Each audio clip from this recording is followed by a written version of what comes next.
자, 오늘의 굿닥터 바로 소개해 드립니다. 한림대학교 성심병원 위장관 외과 김희성 교수님과 함께합니다. 안녕하세요. 안녕하세요. 저는 한림대학교 성심병원 외과 교수 김희성입니다. 저는 위암을 포함한 위장관 질환을 진료하고 있고 수술적 치료를 담당하고 있습니다. 위암은 우리나라에서 비교적 흔한 암이죠. 오늘 이 시간을 통해서 조기 발견과 위암을 줄일 수 있는 생활 수칙들을 말씀드리고 핵심만을 정리해서 말씀드리도록 하겠습니다. 네, 오늘 좋은 말씀 기대해 보도록 하겠습니다.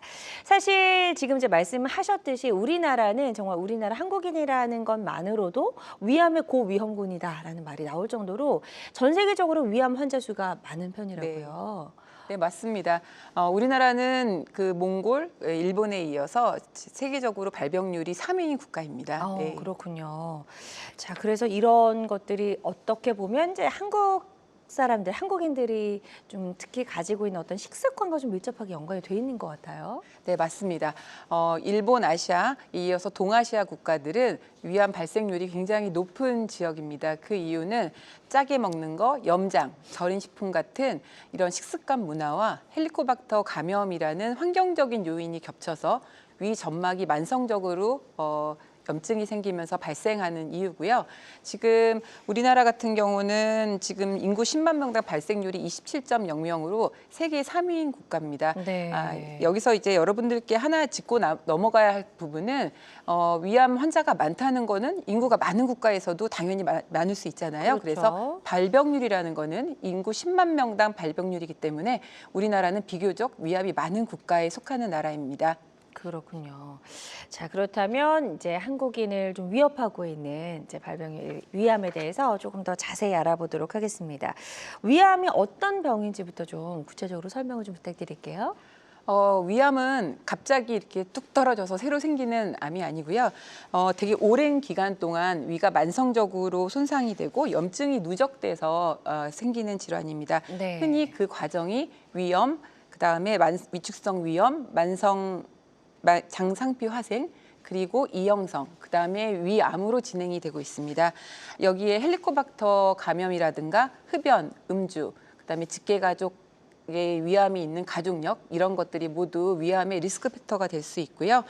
위암이 생기면 점막에만 머무르는 게 아니라 점막에서 점막층, 점막 하층, 그다음에 네. 근육층, 장막층을 뚫어서 혈액이나 림프절을 타고 타장기 전이를 하기도 합니다. 네. 이렇게 해서 복막 전이를 하기도 하고요. 이렇게 위암의 발병은 이런 식으로 진행이 되고 있습니다. 따라서 위암의 정확한 진단은 내시경적 조직 검사와 CT를 통한 변기로 위암을 진단하고 있습니다. 네, 지금 저 그림을 좀 설명을 해주시면 좋을 것 같은데요. 저게 네. 지금 이제 위 점막을 네. 일부 이렇게 표현을 한 거거든요. 네. 그 그림 다시 한번 좀 보여주시죠.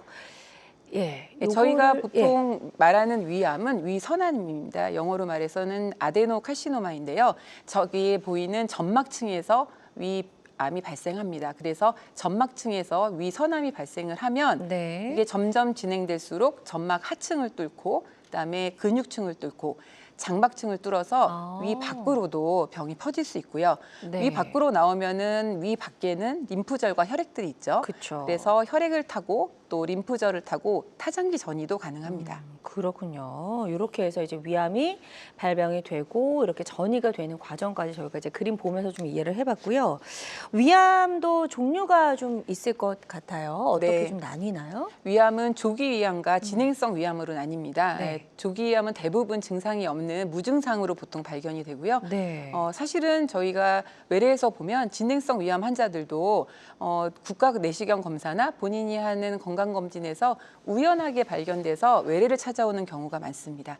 화면에서 보시듯 뭐 속이 쓰리거나 배가 아프거나 체중이 감소되거나 식욕이 떨어지거나 또 출혈로 인해서 빈혈, 그다음에 흑색변 이런 증상이 있는 환자들은 꽤 진행이 돼서 오신 경우고요. 네, 초기가 아닌 네, 거죠. 그럼요. 예. 그리고 대부분의 환자들은 증상이 없이 건강검진에서 우연하게 발견되는 경우가 많습니다. 그렇군요. 그래서 대부분이 무증상이고 발견이 된다면 증상이 있다면 이미 조금 이제 늦고 병이 진행이 된 상태다. 이렇게 말씀해 주셨으니까 아무래도 좀 주기적으로 뭐 내시경을 하든지 검사를 하는 게 본인의 이제 건강을 챙기는 데 도움이 될 수 있을 것 같고 위암도 좀 조기에 발견하는 데도 큰 도움이 될 수 있을 것 같습니다. 앞서서도 이제 우리 한국인들의 식습관 이야기 하셨는데 맵고 짠 음식 저도 좋아하거든요. 특히 매운 음식 좋아하고 한데 이런 식습관이 위암의 큰 원인이 된다라고 말씀을 하셨는데 그 외에 어떤 것들이 또 이제 위암을 좀 일으킬 수 있는 위험 요소라고 말할 수가 있을까요? 가장 큰 위험 요인은 아까 말씀드린 대로 소금 염장 식품들이고요. 그 다음에는 제1군 발암 물질인 헬리코박터 감염입니다. 그리고 그 다음에는 음주, 뭐 흡연, 그리고 직계 가족의 위암 가족력 이런 것들을 들 수 있고요. 또 내시경에서 보이는 위축성 위염이라든가 장상표 화생 이런 것들이 위암의 전 병변으로 보일 수 있습니다. 네, 그렇군요. 저는 이 헬리코박터 감염도 좀 궁금해요. 헬리코박터균은 많이 들어봤는데 이게 어떤 식으로 감염이 되는 건지도 좀 궁금한데 혹시 잠깐 간단하게 좀 이야기해 주실 수 있을까요? 네, 이제 화면에서 이제 보시면 알 수 있겠는데요. 그 헬리코박터의 감염은 단순하게 하나로 규정할 수는 없습니다. 근데 보통 지금까지 저희가 알려진 바로는 구강 내 구강, 그다음에 대변에서 구강. 결국은 사람과 사람 간의 감염이 가장 큰 원인입니다. 다음 화면을 보여주시면 요 균으로 인해서 이제 감염이 되는 게 위암의 큰 위험 요인이다라고 지금 말씀을 해주셨고요. 우리나라가 이제 뭐 세계 3위 위암 발병국이다 했는데 아시아가 좀 많은 것 같아요. 그 이유도 좀 간단하게 좀 설명. 아시아에서 많은 이유가 이제 일본 같은 경우도 장국 같은 국을 많이 먹고요. 우리나라도 국찌개 문화가 많지 않습니까? 그래서 그런 국물 문화, 그다음에 염장, 절인 식품, 그런 짠 문화, 짠 음식들. 그런 것들이 결국 소금이 굉장히 많이 들어가거든요. 그래서 소금이 많이 들어간 음식을 많이 먹는 식습관. 이것이 위암 발생률을 높이는 거고요. 아까 말씀드린 헬리코박터 감염 같은 경우는 우리나라 같은 경우는 예전에 엄마가 입에서 잘라서 애들한테 음식을 주는 그런 문화가 과거에는 굉장히 많았거든요. 그런 것들이 구강 내 구강 감염 요인으로도 되고요. 또 이제 좀 저개발도상 국가 같은 경우는 위생상의 문제로 대변에서 구강으로 가는 그런 경로도 있습니다. 그래서 저희가 손 씻기 같은 위생을 철저히 지키는 것이 또 위암 예방을 줄이는 데도 굉장히 중요한 요소입니다. 네, 좋습니다. 위암에 대해서 이야기를 좀 나눠보고 있습니다. 좀 전에 그림에서도 보셨듯이 몽골, 일본에 이어서 한국이 위암 발병률 이제 3위 자리를 차지하고 있는데 이런 아시아에서 먹는 이런 여러 가지 식습관들이 또 위암 발병률을 높일 수 있다라고 설명해 주셨으니까요. 좀 오늘부터라도 짠 음식, 매운 음식 조금 피할 수 있도록 좀 식습관을 바꾸도록 노력도 해야 될 것 같은 생각을 해봅니다. 자, 김희성 교수님과 함께하고 있습니다. 한국인에게 발병률이 높은 암 중에 하나로 누구나 발생할 수 있는 만큼 결코 안심할 수 없는 위암에 대해서 알아보고 있습니다. 방송 보고 계신 분들 중에서요, 위암과 관련된 여러 가지 고민, 궁금한 점 있는 분들은 상담 전화 주시면 좋을 것 같고요. 02-6677-0012번, 02-6677-0012번으로 전화 주시면 되겠습니다. 자, 지금 많은 분들이 전화 상담을 참여를 해주고 계십니다. 접수 상황 잠시 살펴보고 가도록 할게요. 자, 먼저 50대 여성분이 전화를 주셨어요. 주부라고 하셨고 약을 복용 후 헬리코박터균 치료를 하셨다고 합니다. 최근에 소화불량으로 내원을 했는데 또 헬리코박터균 양성 진단을 받으셨다고 해요. 그래서 유산균을 같이 먹으면 이게 좀 좋을까요? 라는 질문을 남겨주신 것 같습니다. 치료 후 다시 양성이면 이것이 재감염인지 또 치료 실패인지를 봐야 됩니다. 항생제 내성이나 또 약을 제대로 규칙적으로 복용하지 않았는지를 또 확인하셔야 되고요. 첫 재균 치료 후에는 반드시 재균 확인 검사가 필요합니다. 또 한 가지 여러 가지 검사가 있는데 혈액에서 나오는 항체 검사는 현재 감염을 바로 증명할 수는 없습니다. 우리가 감염이 되고 나서는 혈액 항체는 좀 어느 정도 기간에 오랫동안 남을 수 있기 때문에 혈액 항체 검사로 현재 감염을 확인할 수는 없고요. 저희가 주로 하는 재균 확인 검사는 UBT라는 요소 호기 검사와 내시경적 조직 검사가 있는데요. 내시경적 조직 검사는 좀 침습적인 검사이기 때문에 저희가 약을 먹고 재균이 됐는지 안 됐는지 확인하는 거는 UBT라는 요소 호기 검사가 있습니다. 비침습적인 검사로 임상에서 주로 많이 사용하고 있고요. 환자분 같은 경우는 지금 활동성 감염이 맞다면 이전 약제와 다른 약제로 다시 복용을 하셔야 되고요. 보통 저희가 약을 2주 정도 복용을 하고요. 4주 정도 지나고 나서 균이 다 죽는 걸 확인한 다음에 6주 후에 아까 말씀드린 요소 호기 검사를 통해서 균이 남았는지 아니면 재균이 됐는지 저희가 확인할 수 있습니다.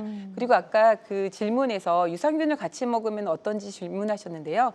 유산균을 먹으면 일단 도움이 됩니다. 왜냐하면 저희가 항생제를 먹으면서 생기는 설사 이런 부작용을 유산균을 같이 먹으면 충분히 도움이 됩니다. 근데 여기서 한 가지 알고 계셔야 되는 거는 시청자분들께서 유산균이 헬리코박터를 재균하지는 않습니다. 그 부분을 그렇죠. 꼭 알고 계셔야 할 것 같습니다. 그러니까 치료 효과는 아니지만 네. 약을 드시면서 올 수 있는 여러 가지 부작용을 좀 감소시킬 수 네. 있다. 이렇게 좀 이해를 해보시면 도움이 될 수 있을 것 같습니다.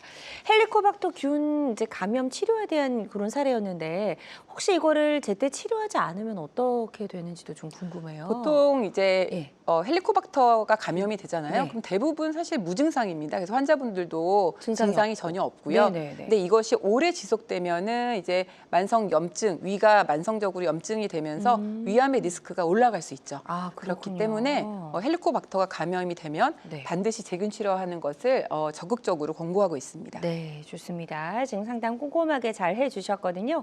이 부분 참고하셔서 치료 받으시는 데 도움이 좀 되셨으면 좋겠고요. 다음 또 전화로 접수된 사연 만나보도록 하겠습니다. 40대 남성분이시고 직장인이라고 하셨어요. 원래 소화가 잘 안 됐는데 요즘 살도 빠지고 혈변이 나온다고 하셨어요. 윗배 통증도 있고 소화제, 변비약 정도 드셨던 것 같은데 혈변에서 조금 걱정이 좀 되네요. 그래서 병원에 좀 가보셔야 될 것 같은데 어떨까요? 이 부분, 이 이 시청자분 같은 경우는요, 지금 단순한 소화불량이 아니라 아주 경고 신호입니다. 일단 네. 소화가 안 되고 또 윗배가 나오고 그 다음에 살도 빠지고 윗배가 통증이 있다. 네. 이거는 위 내시경을 통해서 위랑 십이지장 쪽을 꼼꼼하게 봐야 돼서 네. 궤양이 있는지 염증이 있는지 네. 그리고 또 다른 병이 있는지 한번 확인하셔야 되고요. 또 가장 중요한 사인이 하나 있으신데 보니까 혈변을 보시는데요. 혈변을 보셨다면은 대장 내시경을 통해서 대장에 대장성 염증은 없는지, 네. 그다음에 혈변의 가장 흔한 원인이 또 치액이거든요. 그러니까 아. 치액은 없는지, 그다음에 다른 용정이라든가, 그다음에 종양 이런 것들이 있는지 없는지 확진이 필요합니다. 그리고 환자분께서 만약에 지금 혈변을 보고 계시는데 어지럽거나 혈변량이 많아지면 바로 응급실을 가는 것을 추천합니다. 네, 그렇군요. 자, 지금 참고해 주신 내용 잘 들으셨다가 치료 계획을 좀 꼼꼼하게 잘 세워보셔야 될 것 같습니다. 지금 여러 가지 확인해 볼 만한 체크포인트 짚어주셨거든요. 그 부분 잘 체크하셔서 병원에 가셔서 잘 좀 진단을 받아보셨으면 좋겠습니다. 자, 전화로 다양한 증상과 궁금증 물어봐 주고 계신데요. 지금 026677-0012번으로 전화 주시면요. 여러분이 가지고 계신 위, 또 위암과 관련된 여러 가지 고민과 궁금증 저희가 상담을 도와드리도록 하겠습니다. 또 전화 사항이다 보니까요. 저희가 명확하게 진단을 내려드리는 데에는 어느 정도 한계가 존재할 수 있다라는 점 말씀을 드리고요. 가까운 병원에 내원하셔서 전문의의 정확한 진료 후에 적극적으로 치료를 해보셨으면 좋겠습니다. 실시간 시청자 상담은 생방송 도중에만 가능합니다. 궁금한 점 있는 분들은 지금 바로 전화 주시면 좋을 것 같고요. 앞서 이제 위암의 일군 이제 발암 요인으로 헬리코박터균 감염을 꼽아 주셨거든요. 그래서 이제 헬리코박터균이 도대체 뭔지 그 정체를 좀 저희가 파헤쳐 봐야 될 것 같습니다. 네. 네, 화면에서 보시듯이 헬리코박터균은 화면을 좀 보여주시죠. 네, 헬리코박터균은 윗속 정확히 말해서는 점막 그다음에 점액층에 살고 있는 나선형 모양의 세균입니다. 그리고 양성이 되어도 대부분 무증상이고요. 앞서 말씀드렸듯이 이것이 오래 지속되면 위 점막을 손상시켜서 또 위암으로도 갈 수 있는 리스크가 있습니다. 네. 헬리코박터 양성이라고 해서 모두가 위암이 걸리는 것은 절대 아닙니다. 아니죠. 하지만 네. 말씀드린 대로 위암을 갈 수 있는 첫 출발점 중에 하나이기 때문에 헬리코박터균의 양성이 되면은 반드시 재균 치료를 하셔야 되고 재균 치료 후에는 재균이 잘 됐는지 확인 검사가 반드시 필요합니다. 네. 이게 증상이 없는데 저희가 감염이 됐는지 안 됐는지 어떻게 좀 파악을 할 수가 있을까요? 이것도 주기적으로 좀 검진이 필요한 건가요? 그렇죠. 보통 저희가 내시경 조직 검사에서 내시경을 하면서 헬리코박터에 감염이 된 내시경 좀 파인딩들이 있거든요. 그래서 내시경 조직 검사도 필요하고요. 네. 아까 말씀드린 대로 요소 후기 검사로 훅 부는 검사가 있거든요. 네. 굉장히 비침습적이고 간단하고 결과도 바로 나옵니다. 네. 그래서 그런 검사를 통해서 헬리코박터 감염 여부를 확인할 수 있고 위암의 가족력이 있거나 만성 염증이 있거나 위축성 위염, 그다음에 장상피화생 이런 위암의 전암 병변들이 있는 경우는 네. 이런 검사를 주기적으로 하는 것이 네. 좋습니다. 요 그림도 좀 설명해 주시면 좋을 것 같은데요. 위축성 위염, 장상피 화생 이름이 좀 어려워요. 네. 예. 지금 저희가 보통 위가 이제 오랜 세월이 지나서 짠 음식이라든가 그다음에 탄 음식 이런 거로 위 점막이 손상이 되면은요 만성 염증으로 가고요. 네. 그 다음에 위축성 위염이 되고 네. 그 다음에 그림에서 보듯이 위 점막이 좀 이렇게 좀 붉어지면서 이렇게 장상피화생으로 변합니다. 네. 그리고 나서 이 형성이 되고 나면 이제 세포가 암으로 가는 상태로 변화하는 거거든요. 이 형성 이후에는 이제 위암으로 가게 되는 경우가 많습니다. 근데 환자분들께서 내가 내시경을 검사를 받았는데 장상피 화생이다. 위축성 위염이다. 저 위암으로 가는 전암 병변인가요? 물어보시는데요. 네네. 그거는 절대 아니고요. 아. 예, 저희가 이형성에서 이제 위암으로 가는데 그 전 단계에서 장상피 화생, 위축성 위염 이런 위 점막이 손상되는 병변을 일컬어서 말할 수 있습니다. 네, 좋습니다. 위암의 일군 발암 요인이 되는 헬리코박터 균에 대해서 저희가 좀 알아보고 있고요. 아까 저희가 좀 급해서 미리 좀 여쭤봤어요. 한국인의 절반 이상이 갖고 있다라고 말할 수 있을 정도로 헬리코박터 균에 감염된 분들이 많다라고 말씀을 해주셨는데 감염 경로도 다시 한번 좀 짚어볼게요. 이게 중요하니까 저희가 다시 한번 네. 좀 들어볼게요. 그 하나의 경로만으로 단정 지을 수는 없습니다. 근데 가장 많은 가장 이제 지금까지 알려진 전파는 사람 대 사람의 전파죠. 그래서 아까 말씀드린 침으로 통한 구강 대 구강, 그다음에 위생상의 문제인 대변에서의 구강의 문제이고요. 네. 아까 말씀드린 대로 우리나라는 이렇게 찌개 문화 그다음에 같이 음식을 함께 공유하는 문화가 많지 않습니까? 그래서 저희가 이제 침을 통해서 전염이 되는 경우가 많고요. 네. 가장 이제 원인은 우리 과거에 지금 현재는 좀 이런 사례가 많지 않은 것 같지만 과거에는 이제 할머니나 엄마가 음식을 쪼개서 아이에게 주는 문화가 좀 있었습니다. 네. 그랬을 때 어렸을 때 감염이 돼서 이게 계속해서 누적이 가지고. 돼서 성인 때 이제 내시경 조직 검사를 통해서 알게 되는 거죠. 그래서 어릴 때 걸려서 성인 때 발견되는 경우가 많습니다. 그렇군요. 그래서 개인 위생에 이제 각별히 신경을 쓴다면 그렇게 이제 크게 또 감염이 네.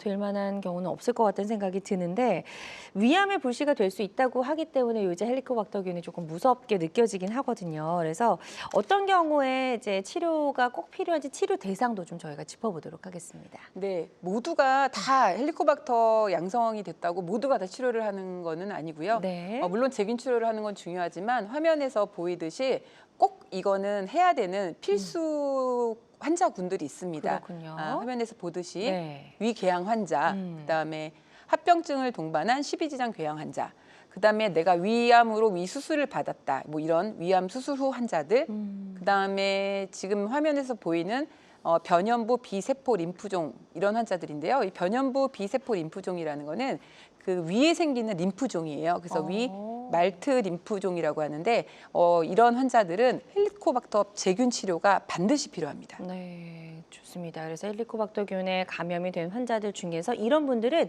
반드시 치료가 필요하다라고 짚어주셨으니까 이 부분도 꼭 좀 기억을 해두시면 좋을 것 같습니다.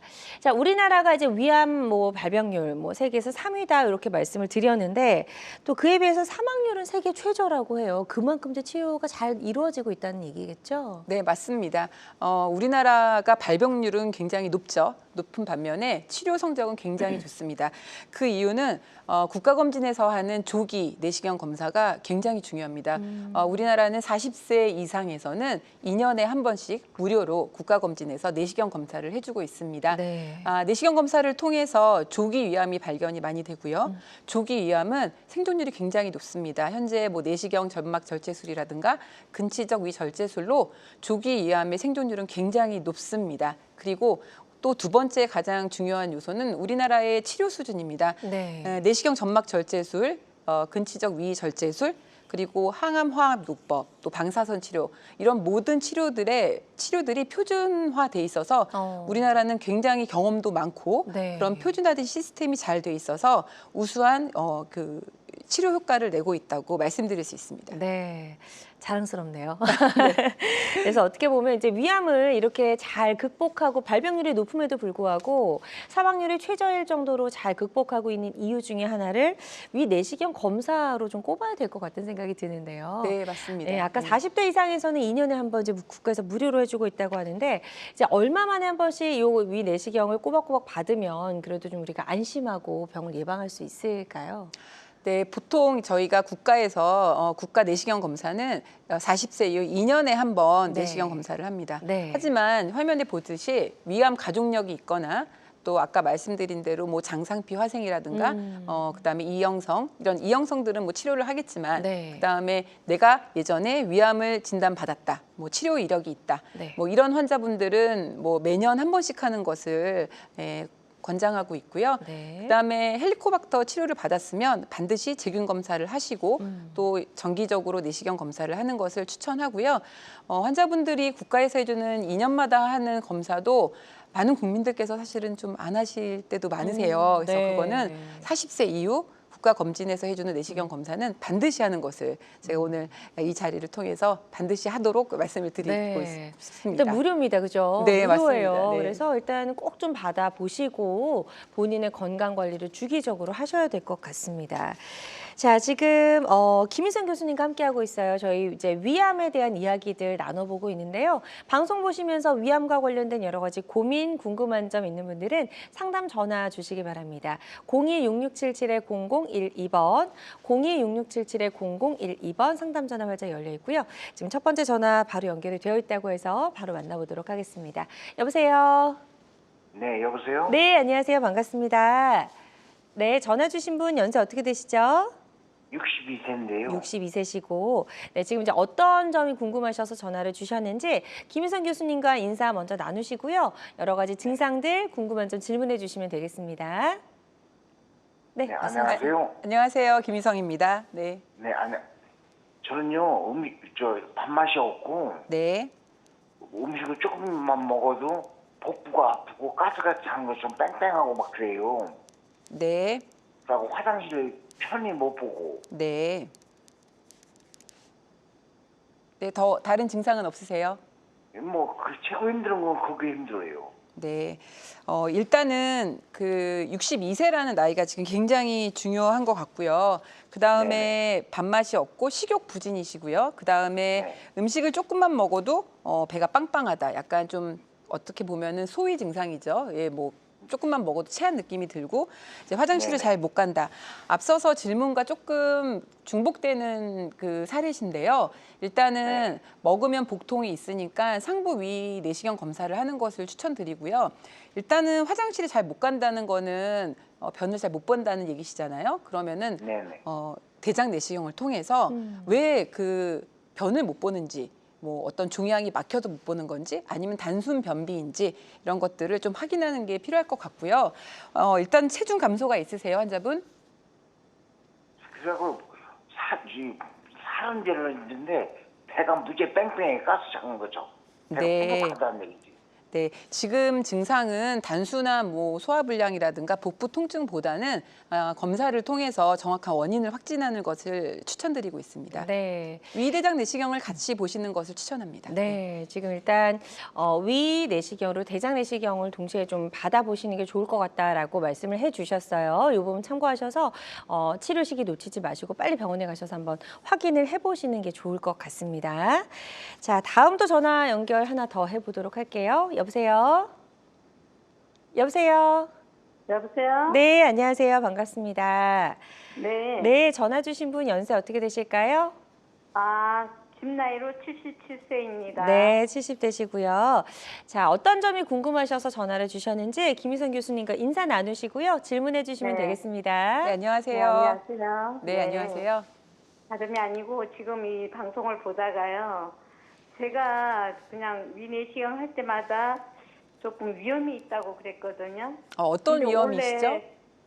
올해 또 속이 좀 불편했어요. 소모 괜찮았는데 방부제가 들어간 고기였는지 이제 그 고기를 먹고 나니까 밤새 그냥 속이 불편했는데 그 이튿날 된장찌개에 막 좀 매운 거 들어간 걸 먹었더니 막 속이 뒤틀리고 막 힘들었어요. 그래서 또 이제 좋은 그냥 부드러운 음식 먹고 그래가지고 괜찮았는데 한 보름 있다가 다시 건강검진을 받았어요. 위내시경을. 근데 장상피 하생이라고 그러더라고요. 근데 선생님은 뭐 따로 뭐 그거 할 거 없고 그냥 관리만 하시라고 이렇게 얘기했거든요. 네. 그 장상피 화생은 아까 그 선생님이 말씀하신 대로 뭐 특별히 치료가 더 필요한 건 아니고요. 관리만 잘하시면 될 것 같습니다. 아까 말씀드린 대로 고기, 방부제 들어간 고기 이런 것들은 위에 굉장히 자극을 주고 있고요. 그다음에 그 아까 말씀드린 대로 된장찌개 이런 염장류 있잖아요. 그다음에 그 짠 음식 이런 것들은 위벽을 손상시킬 수 있기 때문에 환자분이 그런 식습관이 오래된 경우는 만성 염증에서 위축성 위염, 그다음에 장상피 화생으로 갈 수 있고요. 장상피 화생만으로는 특별한 치료를 하지는 않습니다. 예, 그래서 환자분이 장상피 화생이 있기 때문에 1년에 한 번씩 주기적인 위 내시경 검사를 하는 것을 추천드리고요. 환자분이 장상피 화생만으로 내가 위암으로 가는 길인가 그런 걱정을 하실 필요는 없으시고요. 대신에 1년에 한 번 내시경 검사를 통해서 장상피 화생에서 그대로 머무는지 아니면 이것이 이형성에서 위암으로 변하는지 이런 것들을 확인하는 것이 중요하고요. 일단 환자분은 좀 식습관을 좀 변경하시는 것을 추천드립니다. 일단은 너무 된장찌개 이런 거 자주 너무 많이 드시지 말고요. 좀 드시더라도 좀 싱겁게 드시고 방부제가 들어간 음식은 가급적 피하시는 것을 추천드립니다. 네. 네, 좋습니다. 상담 아주 꼼꼼하게 잘 해주셨거든요. 이 부분 참고하셔서 치료 잘 받아보셨으면 좋겠습니다. 계속해서 건강 상담 전화는 활짝 열려 있습니다. 026677-0012번, 026677-0012번으로 전화 주시면 되겠고요. 직접 전화 연결이 좀 부담스럽다 하시는 분들은 사연을 남겨주시면 저희가 문자 상담으로 도와드리도록 하겠습니다. 자, 그리고 전화 상담이다 보니까 보다 명확하게 진단을 내려드리는 데에는 어느 정도 한계가 존재할 수 있다는 점 유념을 해주시면 좋을 것 같습니다. 여러분은 지금 우리 가족 건강 지킴이 굿닥터와 함께하는 건강 매거진 시청하고 계십니다. 알쏭달쏭 건강 상식 고민하지 마세요. 건강 매거진 굿닥터가 1대1로 상담해드립니다. 02-6677-0012번으로 문의하시면 되는데요. 생방송이 진행되는 동안에만 굿닥터와 상담을 도와드리니까요. 02-6677-0012번으로 지금 바로 전화주세요. 유튜브에서 실시간 방송 시청과 다시 보기 시청이 가능합니다. 유튜브에서 건강의 환경을 검색하시면 되는데요.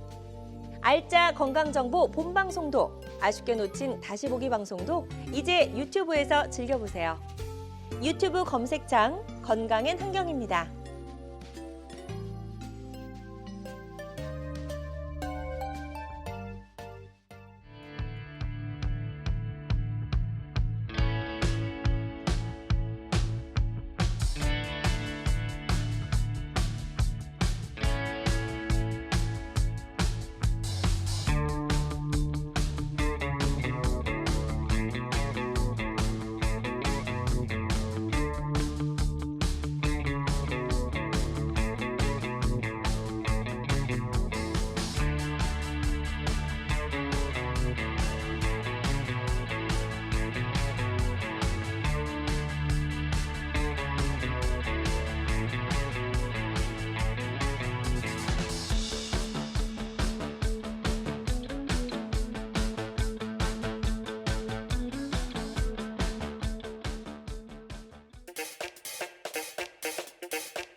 다양한 의료 정보와 함께 방송이 진행되는 동안 건강 상담도 가능한 시간입니다. 건강 매거진은 유튜브에서 다시 보기 가능하고요. 유튜브에서 건강엔 한경 검색해 주시면 되겠습니다. 저희 이제 지금부터는요, 위암에 대해서 어떻게 치료하면 좋을지 치료법에 좀 포커스를 맞춰서 이야기를 나눠보도록 하겠습니다. 우리나라가 발병률은 높지만 생존율이 낮은 이유, 이제 내시경으로 조기에 발견하기 때문이다라고도 말씀을 해주셨는데, 발견한 다음에 이제 치료를 해야 되잖아요. 어떤 네. 치료법들이 있을까요? 일단 치료의 핵심은 저희가 이제 병기입니다. 그래서 병기가 핵심이고 완치가 목표입니다. 그래서 일단은 조기 위암과 진행성 위암으로 나뉠 수 있습니다. 이제 조기 위암은 정의를 하자면 점막하 하층에 있는 암이고 림프절 전이에 관계없이 점막과 점막 하층에 있는 위선암을 조기 위암이라고 말씀드리고요. 네. 림프절 전이와 별개로 그 진행성 위암은 근육층 이상을 뚫고 나간 암을 진행성 위암으로 정의합니다. 네. 일단은 조기 위암은 아주 조기인 경우 사이즈가 작고 뭐 궤양이 없고 림프절 분화도가 괜찮은 미분화인 림프절의 전이 가능성이 적고 분화도가 적은 경우는 이제 내시경 절제술을 할 수 있고요. 네. 그 내시경 절제술을 벗어나는 경우는 근치적 수술을 할 수 있습니다. 자, 근치적 위 절제 수술은 뭐냐면 위와 림프절을 함께 절제하는 건데요. 위는 병변을 포함해서 안전거리를 포함해서 위를 절제를 하고요. 네. 림프절이라는 거는 위암이 퍼질 수 있는 림프절을 함께 절제를 하는 것입니다. 그래서 이 두 가지 위를 포함한 안전거리, 위를 절제하고 이제 위암이 퍼질 수 있는 전이 가능한 림프절을 절제하는 림프절 절제술 이 두 가지가 되는 것이 재발의 위험도를 낮추는 근치적 위 절제술이 되는 거고요. 저희가 2기 이상의 진행성 위암 환자에서는 항암 치료 또는 방사선 치료를 병행해서 재발을 낮추고 있습니다. 그리고 중요한 거는 국소적인 병변이면은 수술이 좀 근본이고 그다음에 전이가 된 경우 타장기 전이 이런 경우는 저희가 항암 치료가 중심이 되고 있습니다. 네. 그래서 이제 뭐 수술이냐 항암이냐 많이들 고민하시고 할 텐데 이게 꼭 병기에 따라서 나눠지는 건지도 궁금해요. 물론 아까 말씀드린 대로 병기가 기본적인 틀입니다. 네. 기본적인 틀인데 우리가 수술을 하냐, 항암을 하냐는 단순하게 하나만 봐서는 결정하는 게 아니라 네. 수술이 가능한지, 그다음에 암의 성격들, 뭐 암의 위치, 암의 뭐 성격, 분화도, 그다음에 전신 상태 이런 모든 것을 가지고 결정을 하게 됩니다. 그래서 네. 뭐 하나만을 봐서 이게 수술이냐, 항암이냐 이건 결정할 수 없고요. 결론적으로 환자분들, 시청자분들께서 알고 계시면 좋은 좀 정보라면 국소적인 암은 이제 수술이 표준 치료고 네. 그다음에 이제 전이가 된 타장기는 항암 치료가 중심입니다. 네. 하지만 요즘에는 많은 임상 연구들 중에 선행적으로 선행 화학요법을 시행하고 수술을 진행하는 진행성 위암의 경우도 있거든요. 네. 그래서 뭐 여러 임상 연구들도 지금 많이 발전되고 있는 상태입니다. 네, 그래서 꼭 뭐 병기가 몇 개여서 수술을 해야 된다, 아니면 항암 치료를 이렇게 나눌 수는 없고 여러 가지 요인들을 네. 좀 골고루 다 살펴서 본인에게 최적화된 그 치료법을 좀 찾는 게 중요할 것 같은 생각이 들고요. 위암 이제 수술 이야기를 조금 해볼게요. 이제 어떻게 보면 수술 자체가 이제 근본적인 원인을 좀 제거한다라고 생각할 수 있을 것 같거든요. 네, 맞습니다. 네. 그 위암의 그 가장 유일한 근본적인 치료는 수술입니다. 네. 왜냐하면 육안적으로 보이는 암과 그 퍼질 수 있는 림프절을 한 번에 다 제거하는 방법이고요. 이건 두 가지 원칙으로 앞서 말씀드린 대로 안전거리를 포함한 위를 절제하고 위암이 퍼질 수 있는 경로인 림프절을 절제하는 것입니다. 이것이 수술의 이제 기본 원칙이고요. 이제 방법은 위암의 위치와 그다음에 범위에 따라서 위를 얼마큼 잘라내느냐를 결정합니다. 네. 보통 저희가 간략하게 말씀드리면 위 하부에 있는 경우는 원위부 위절제를 보통 시행하고 있고요. 그다음에 상부에 있는 경우는 위 전절제 수술을 시행합니다. 수술 방법, 접근 방법은 과거에는 개복 수술을 대부분 했는데 뭐 최근에는 최소 침습 수술인 복강경 또는 로봇 수술을 많이 시행하고 있습니다. 네. 최소 침습 수술은 이제 화면에도 보시다시피 개복 수술에 비해서 이 절개창이 작습니다. 흉터가 작고 그렇죠. 또 통증도 적고 또 회복도 그만큼 빠릅니다. 그리고 합병증도 적고 그다음에 또 미용적인 면에서도 절개창이 작다 보니까 그쵸. 환자분들의 만족도도 굉장히 높습니다. 그래서 최근에는 거의 뭐 그 최소심 수술을 주로 시행하고 있고요. 네. 그 개복이나 복강경이나 로봇이나 이 모든 게 암을 제거하고 그 완치로 가는 그 근치적 위절제 수술에서는 그 결과는 세 개가 다 모두 같습니다. 그래서 네. 뭐 개복 수술이 더 깨끗하게 암을 제거하거나 음. 뭐 복강경 수술이 더 깨끗하게 암을 제거하는 건 아니고요. 네. 암을 제거하는 그 완치로 가는 길에는 치료 성적은 같다고 볼 수 있습니다. 그렇군요. 자, 그렇다면 이제 위를 얼마나 많이, 어느 정도 절제를 해야 되는지도 상당히 좀 궁금하거든요. 이거는 뭐 당연히 이제 그 위암 어디에 좀 많이 퍼져 있느냐, 몇 개인가에 따라서 결정이 되겠네요. 근데 가장 중요한 거 아까 말씀드린 대로 네. 뭐 병기가 가장 중요한데요. 위암의 뭐 위치, 그다음에 얼마큼 퍼져 있는지에 따라서 위를 얼마나 자른지가 결정되는데 환자분들이 가장 궁금해하는 거는 많이 자르면은 나쁘고 적게 자르면은 좋고 그렇게 생각하시거든요. 맞아요. 많이 자른다고 뭐 더 나쁜 것도 아니고 적게 자른다고 더 좋은 거는 아닙니다. 보통 그림에서 보듯이 뭐 위 하부에 있는 암들은 위 부분 절제를 보통 시행하고요.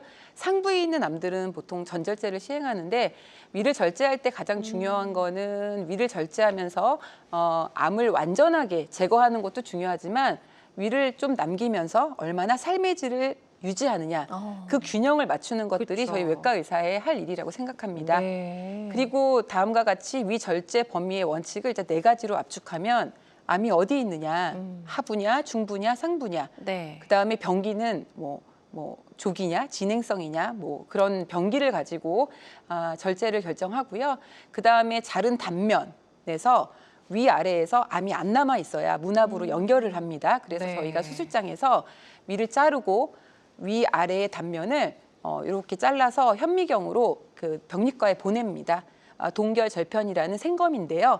수술을 하고 위를 절제하고 그 단면을 잘라서 병리과에 보내면 병리과 교수님께서 전화가 오십니다. 수술장으로.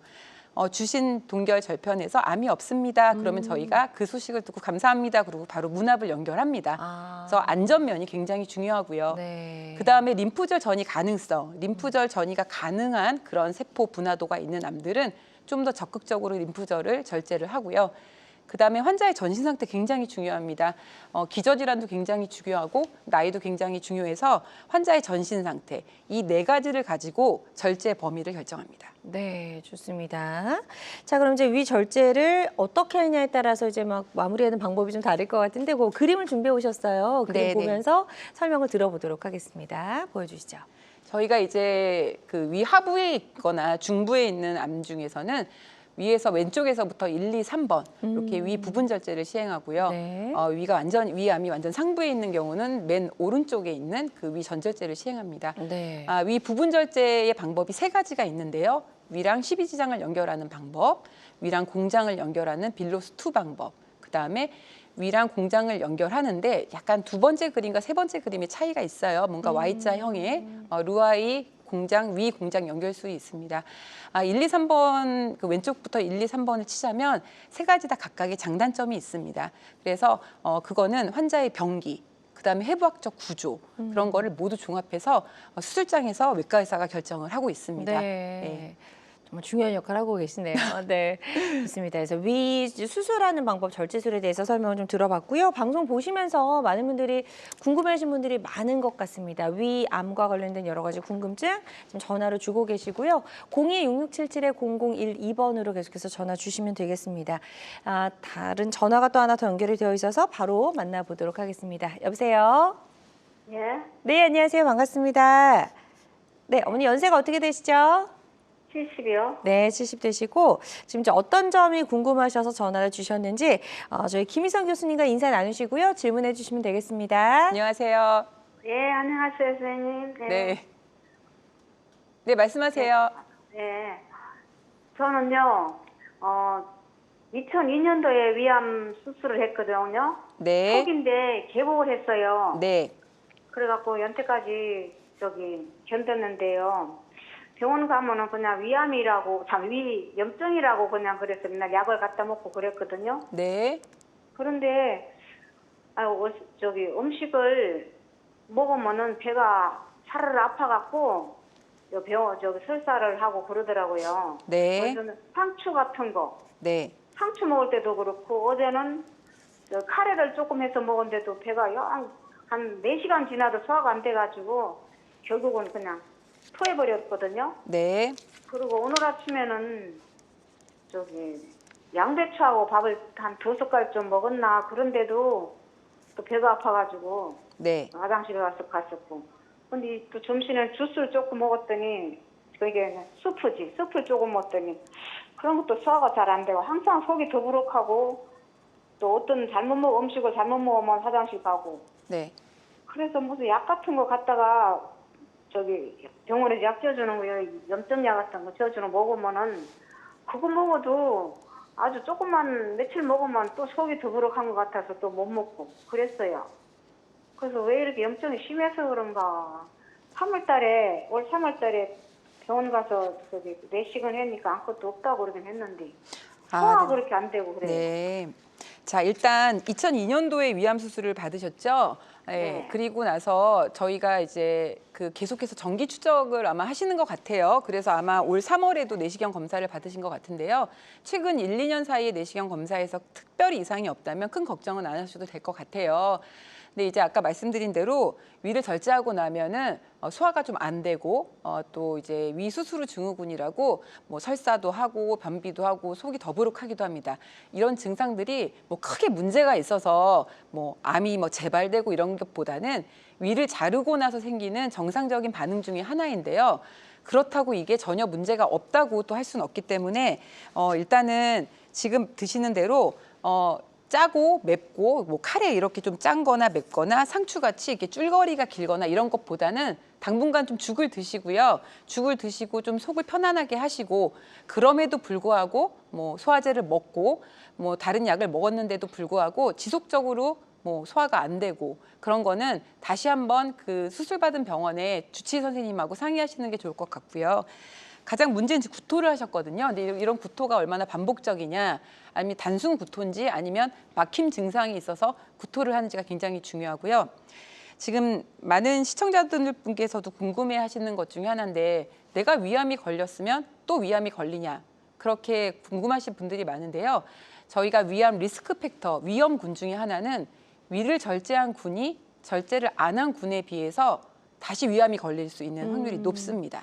그렇군요. 네, 그렇기 때문에 환자분은 2002년도에 위암이 걸리셨기 때문에 잔위암에 대한 검사를 꼼꼼히 하셔야 되고요. 네네. 지금 대부분 뭐 소화가 안 되고 뭐 더부룩한 거는 일시적인 위수스루 증상일 수 있지만 지금 시간이 좀 많이 지나서 많이 맞아요. 적응한 상태심에도 이런 증상이 반복되고 구토가 있기 때문에 수술 그 정기적인 검사 받으신 병원을 내원하셔서 네. 다음 예약을 기다리지 마시고 내원하셔서 전문 그 주치의 선생님과 한번 상의를 하시는 것을 추천드리겠습니다. 네, 좋습니다. 아주 상담 꼼꼼하게 잘 해주셨어요. 이 부분 참고하셔서 치료 받으시는 데 도움이 되셨으면 좋겠습니다. 계속해서 건강 상담 전화는 활짝 열려 있고요. 02-6677-0012번으로 전화 주시면 되겠습니다. 건강 매거진 함께하고 계십니다. 한림대학교 성심병원 김희성 교수님과 함께하고 있고요. 저희가 이제 위암의 치료법 중에서 이제 수술적인 방법 설명해드렸고 위를 이제 절제하는 수술법을 좀 저희가 알아봤는데 위가 하고 있는 역할이 있거든요. 그래서 이 위를 절제하면 소화는 그럼 어디에서 하는 건가요? 궁금해요. 네. 그 많은 분들이 제일 걱정하시고 외래 와서도 제일 많이 물어보는 맞아요. 질문이에요. 네. 이제 수술 전 환자들이 위를 잘라내면 소화를 어떻게 합니까?라는 질문을 굉장히 많이 하는데요. 일단 저기 화면에서부터 위의 기능을 보면은요, 위는 음식이 지나가는 식도 다음에 첫 번째 장기입니다. 네. 그래서 이제 음식을 이제 잘게 썰어주는 기능. 그다음에 뭐 소화효소, 단백질 소화효소를 내는 기능, 활성화하는 기능, 그다음에 뭐 살균 기능 이런 기능들이 있어요. 근데 이제 우리가 환자분들이 수술을 받고 나면 위의 일부가 적어지거나 없어집니다. 그리고 새로운 문합의 길이 생기죠. 위가 십이지장과 연결이 되거나 위가 소장이랑 연결이 되거나 식도가 소장이랑 연결됩니다. 이런 문합부를 통해서 내려가는 길이 변화가 되거든요. 근데 우리가 실제로 음식을 소화 흡수하는 장기는 소장입니다. 그래서 저희가 이제 음식을 먹고 적어진 위에서 좀 저장을 하다가 소장으로 내려와서 흡수를 하고요. 이제 전절제 같은 경우는 바로 소장으로 내려와서 이제 흡수 저장 능력이 좀 없다 보니까 좀 더 체중 감소가 있고 위수스로 장애가 있긴 한데요. 굉장히 중요한 거는 환자분 우리의 몸은 이상하게도 굉장히 적응을 잘 합니다. 그래서 어떤 분들은 3개월 지났는데 저 예전에 한 3분의 2만큼 먹어요. 그다음에 어떤 분들은 1년쯤 됐는데 밥 한 공기 다 드십니다. 다 먹습니다. 이런 분들도 계시고요. 네. 보통 저희가 외래에서 설명을 할 때 내가 원래 가졌던 기능의 한 80%까지 돌아온다. 이렇게까지 말씀을 드리거든요. 근데 대부분은 7, 80%까지는 기능이 돌아와서 자기 몸무게의 7, 80%까지는 돌아가는 경향이 있습니다. 네, 좋습니다. 자, 그리고 이제 위를 절제하는 수술을 받고 난 뒤에 후유증도 어떤 것들이 올 수 있는지 좀 알아두면 도움이 될 수 있을 것 같아요. 네, 어쩌면 위 수술하고 나서 더 크고 더 중요한 문제가 위 수술 후에 어떤 일들이 생기는 건데요. 위 수술 후 왜 후유증이 생기냐? 그게 뭐냐면은요. 첫 번째 우리는 해부학적 구조가 변경이 되기 때문입니다. 일단 위가 잘려지고 위가 소장과 연결하면서 내려오는 길이 변화가 됩니다. 그런 해부학적 구조의 변화가 첫 번째 원인이고요. 그다음에 위를 절제할 때는 위 주변에 있는 미주신경을 같이 절단합니다. 그래서 미주신경이 절단되면서 또 여러 가지 소장과 대장으로 가는 신경들이 절단이 되고요.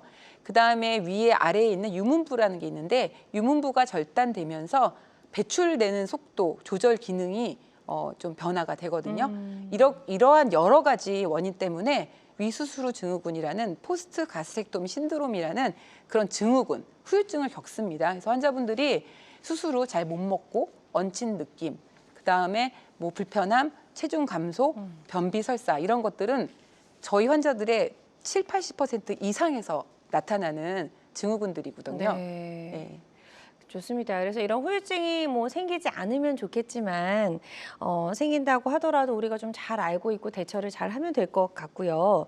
이런 후유증이 생겼을 때 우리가 좀 당장 이런 경우는 좀 바로 병원에 가야 된다는 그런 후유증이 좀 있을까요? 저희가 보통 저희가 외래에서 수술 전에 환자분들한테 설명을 할 때 이럴 경우는 꼭 다시 응급실에 오거나 뭐 연락을 하고 아니면 외래를 또 다음 예약을 기다리지 말고 외래를 오라고 하는 것들이 있는데요.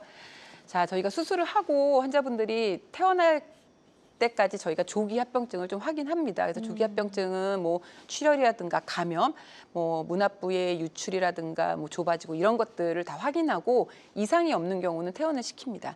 근데 수술하고 뭐 한 달, 두 달, 1년, 2년이 지나도 발생할 수 있는 합병증이 하나 있는데요. 장 유착으로 인한 장폐색입니다.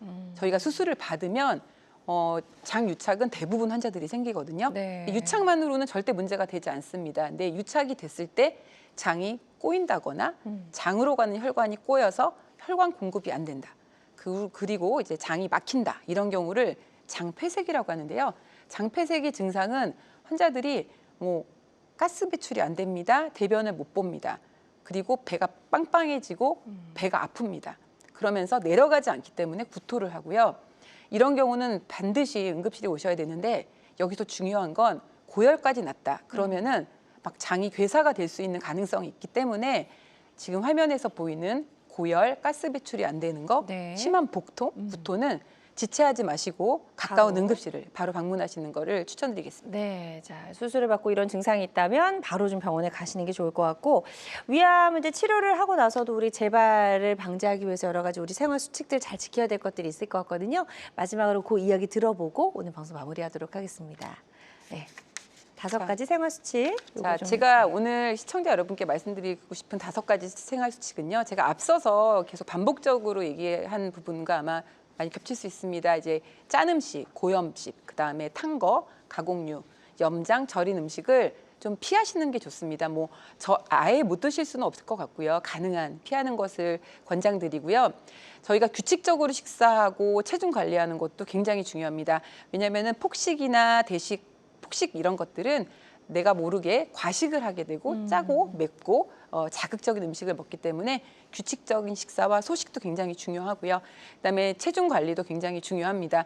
많은 연구에서 비만은 모든 암과 연관이 있다는 보고들이 많고 있고요. 네네. 그다음에 금연과 절주, 규칙적인 운동, 스트레스 관리 네. 이렇게 5가지만 지켜주시면 될 것 같습니다. 네, 좋습니다. 위암 재발을 막는 5가지 생활 수칙까지 설명을 들어봤습니다. 자, 오늘 한림대학교 성심병원의 김희선 교수님과 함께 했습니다. 다양한 위암의 치료법까지 저희가 좀 살펴봤고요. 모든 치료법에는 부작용이 따를 수 있고 개인마다 치료 효과가 다르다는 점, 또 전문의와의 상담을 통해서 적절한 치료를 받는 것이 가장 좋은 선택이라는 점 꼭 기억해 주시길 바랍니다. 지금까지 김희선 교수님과 함께했습니다. 오늘 말씀 고맙습니다. 감사합니다. 네, 건강 장수를 위한 최고의 선택 건강 매거진 위드 굿닥터 실시간 시청자 상담은 생방송 도중에만 가능합니다. 이 점 꼭 기억해 주시고요. 남은 주말도 건강하고 행복하게 보내시기 바랍니다. 고맙습니다.